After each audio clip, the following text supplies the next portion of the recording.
They say the night sky was just endless above them. But to the Gond people, it was a living calendar, a storybook, a map of survival written in stars. Imagine this. You're on a misty plateau in central India, winter air biting, and suddenly the Big Dipper sinks low on the horizon. That sinking signaled frost was coming, and if you didn't act fast, your crops would die. That moment, that sinking of Saptarshi, not a myth, but your livelihood on the line. And how did they know all this? Because generations of Gond tribesmen had watched, memorized, passed on that knowledge in whispers and ritual. And their sky is nothing like what the Vedas taught. It's entirely their own. But understanding how the Gond sky works means stepping beyond conventional Indian astronomy and diving into one of the oldest tribal traditions still intact today. Early one evening in a remote Gond village, a teacher, carrying a handmade star chart, traced a line from Orion's belt, the 3 bright stars aligned, and told children it was the plough that tilled the earth, the harbinger of harvest, the signal that sowing had to begin. That was their Orion, not a hunter, but a tool tied to survival. And from there, the labels and stories spread. Taurus became winnowing fans, Auriga a popular grain measure, Canis Major turned into a sowing dog, guiding the furrows, all tied to seasons, all tied to farming. But it didn't stop there. They saw Pleiades cluster and marked the monsoon's end, rising Sagittarius, and understood there were festivals ahead. Yet they knew nothing of eclipses, no myth for solar or lunar disappearance. And that absence is just as revealing as what they did record. They mapped purpose, not spectacle. If their focus on everyday needs feels practical, it's precisely where their astronomy was rooted. Vahir and Halkare surveyed 15 Gond villages across Maharashtra, Madhya Pradesh, Andhra Pradesh, and found that Gonds had a distinctly different celestial view from Indian astronomy elsewhere. They knew Big Dipper, Orion, Taurus, Auriga, Gemini, Canis Major, Pleiades, constellations visible through November to April. They even recognized the Southern Cross and Scorpius, though definitions wavered. But no serial eclipse stories, just the daily rhythm encoded in sky lore. Why? Perhaps eclipses didn't matter to their season-based calendar. That missing detail becomes a clue, and it hints that their knowledge predates Polaris becoming the pole star before 1000 BCE, when Saptarshi Big Dipper was circumpolar and never set below horizon. That fixation on winter sky, on seasons, may contain relics of knowledge from thousands of years ago. They didn't just name stars, they wove them into myth and identity. They worshipped Baradeo Persa Pen, the high god, but in their astronomy, the only celestial figure elevated was Saptarshi, which they linked to that deity. Other constellations had no gods, just practical names, agricultural cues, stories about death or warning. In Leo, they saw a procession of death. In Pegasus, they saw sneak reminders of seasonal change, almost admonitions that nature would punish if they didn't respect rhythms. No elaborate pantheon in sky, only Saptarshi given divine status. That bare-bones system implies a worldview focused on survival, not spiritual drama. Yet that single star group as divine anchor hints at deep roots and rigid tradition. Their calendar system was remarkable. Vahir's team reported that in one Gond calendar from Andhra Pradesh, months are named in Gondi script. Days of week have original transliteration and translation, and festivals align with full and new moons, mapped into seasons across local drift in solar-lunar alignment. Festivals like Magha Full Moon, Say Mutholi, Fagan celebrations for Ravan worship, Pola in the monsoon, all tied to stars and moon cycles. They embedded agricultural rites, clan rituals, deity worship into lunar calendar months. Yet they did not borrow directly from Brahminical festivals. It remained distinctly Gond in origin, even though names like Shiva or Kali appear in Pantheon as Angadevs later syncretized.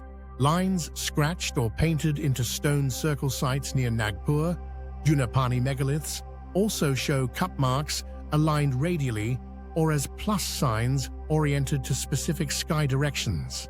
The Tata Institute studies recorded those and suggested they might be astronomical alignments, perhaps markers for solstices or bright stars. That echoes Gond rituals that align dances, festivals, planting with celestial events. Those stone circles may have intentionally marked directions at full moon or particular points of Taurus or Orion visibility. That means their society may have embedded astronomy in physical ritual spaces, not just oral stories. Still, critics point out that some anthropologists claim Gond astronomical knowledge is limited, more myth than science. A 2016 paper noted little knowledge of precise celestial motion, or tools for navigation, or eclipse predictions. Yet Vahia counters that their system was precise for its purpose: timing sowing, ritual festivals, understanding monsoon onset, and that's knowledge coded into rural life.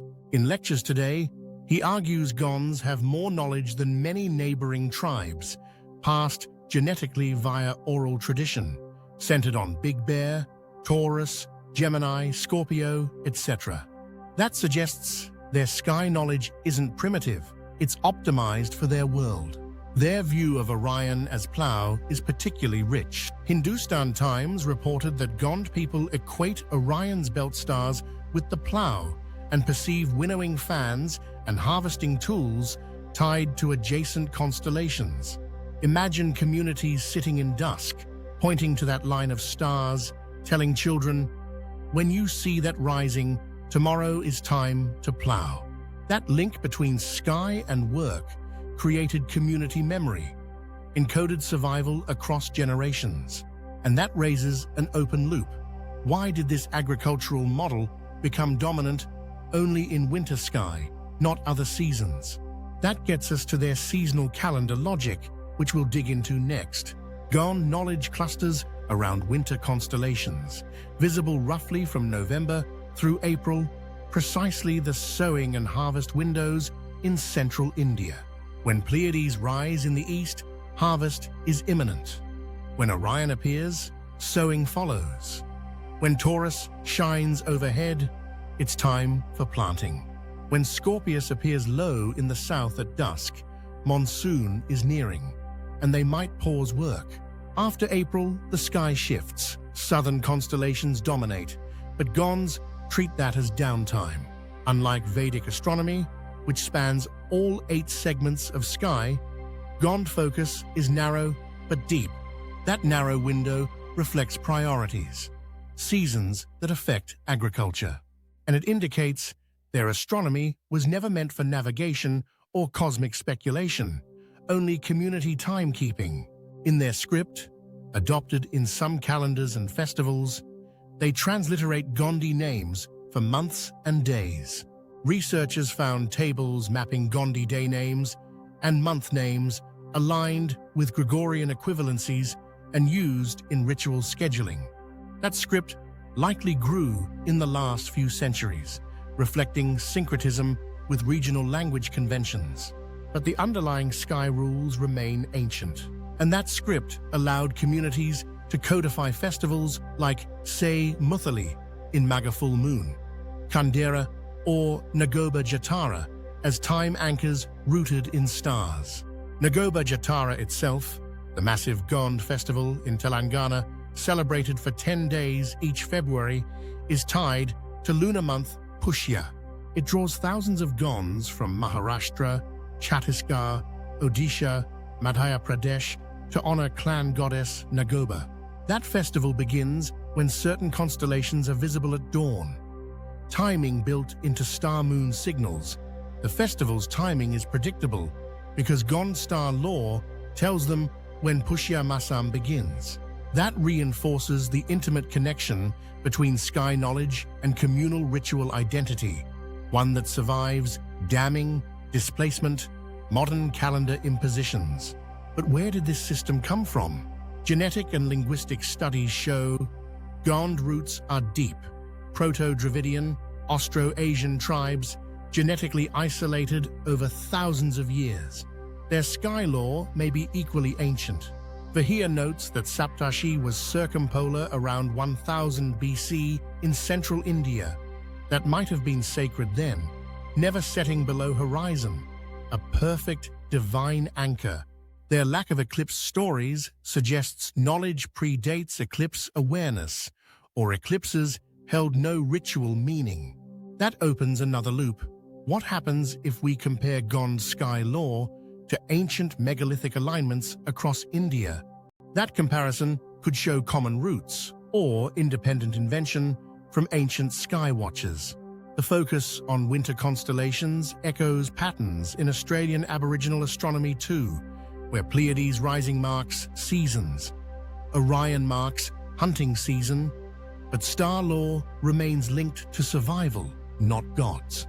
That comparative lens suggests Gond astronomy is part of broader indigenous sky systems in world history. Practical calendars built for survival. Many indigenous communities turned stars into timepieces, not temples.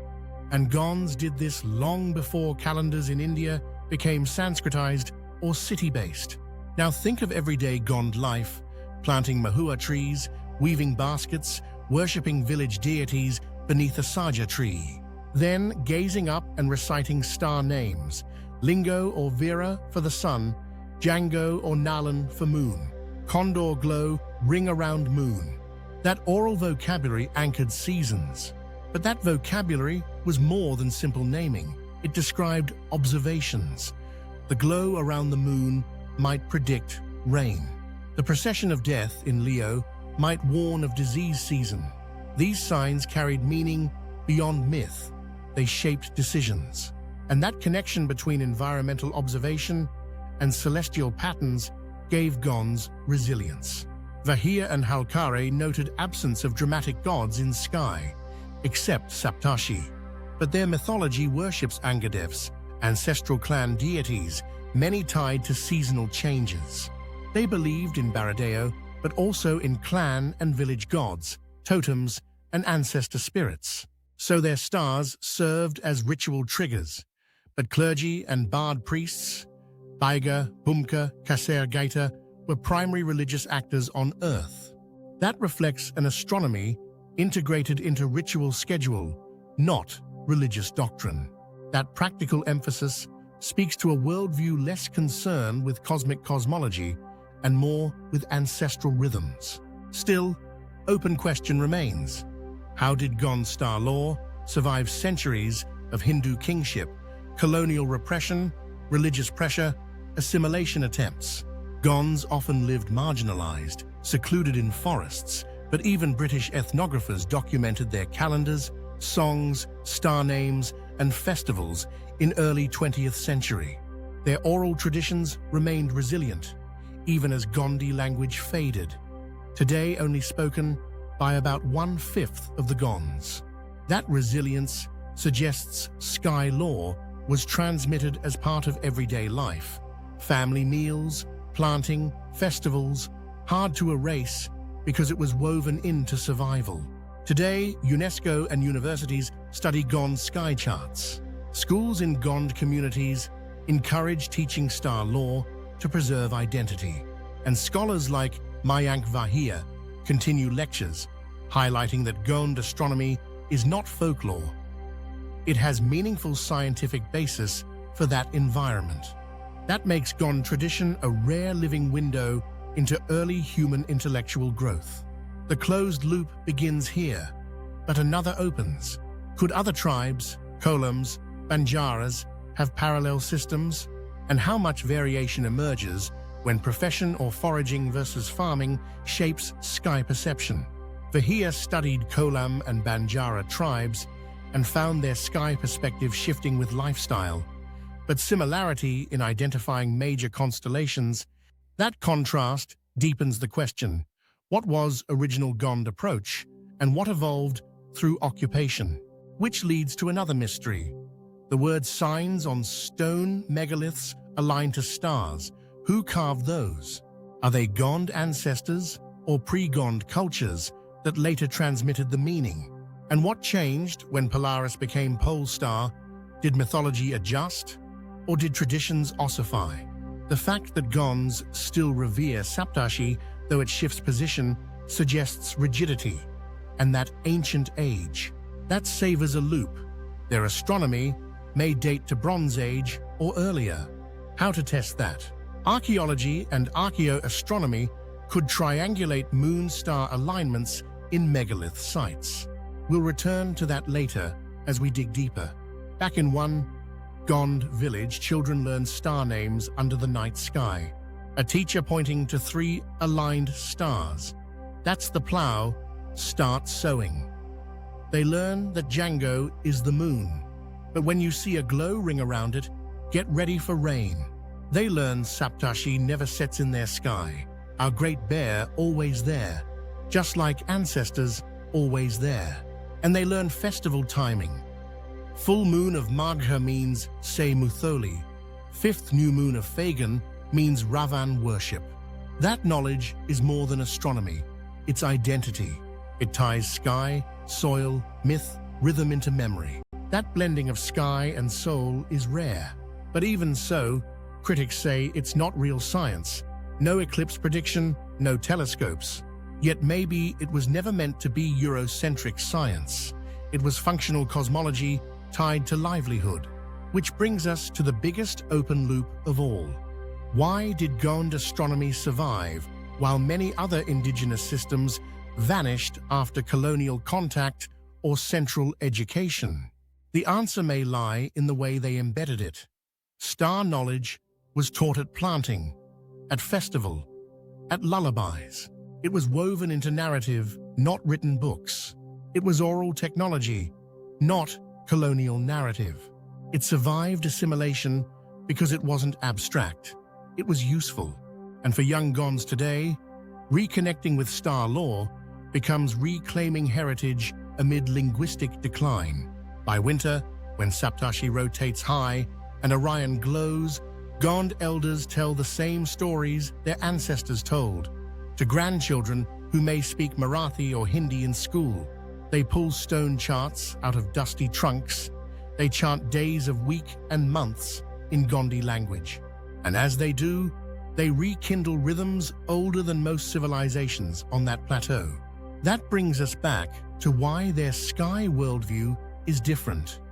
It's not a clone of Vedic astronomy, it's parallel evolution. It's an indigenous system built for seasonal survival, rooted in observation, preserved through oral tradition, rich in festivals, yet sparse in myth, anchored in one deity and one circumpolar constellation. That is Gond astronomy, ancient, pragmatic, poetic. So the next time you look at Orion, you might see a hunter or mythic figure, but Gond eyes would see the plough.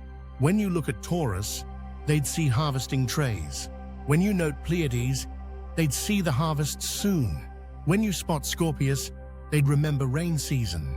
That reorientation turns stars from spectacle into survival signals. That's why their knowledge mattered, and why it's still relevant, not just as cultural relic, but as a living system aligned with seasons, nature, identity. Even as modern calendars and cell phones dominate, Gond elders still say, when Orion rises at sunset, sow. When Taurus stands high, expect harvest. When Leo looms overhead in a procession, honor ancestors. That knowledge persists. And maybe one day, researchers pinpoint ancient megalith alignments or rediscovered scripts to trace it back centuries before recorded history. Because even beyond identity, it invites a universal question. What else did ancient human communities know about the sky? Knowledge lost or ignored. The Gond system suggests intellectual traditions outside mainstream history may hold more than folklore.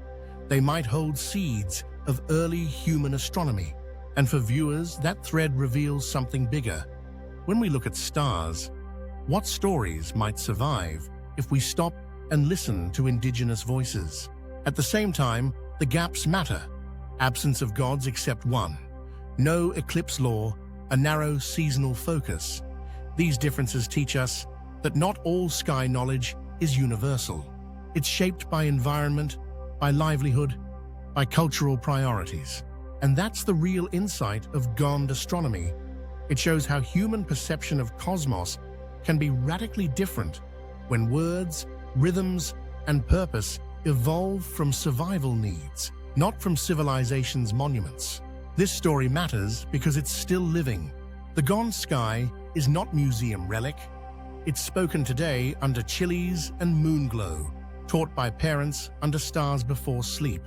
And as long as those stories continue, Gond astronomy lives, not in textbooks, but in whispered night-sung lore. Here we see not only ancient knowledge, but human ingenuity, connection, and survival writ in stars. And that makes this tradition one not lost, but timeless. The sun sets on these reflections, but before the darkness fully takes over, imagine once more, glancing at Orion tonight, consider it not a hunter, but a plough, ancient technology of survival, etched into Gond memory. And imagine if more night sky watchers learned not just to see stars, but to hear the voices that named them for centuries. Then, we've matched what the Gond people have done for millennia, looked up and found not empty sky, but kin.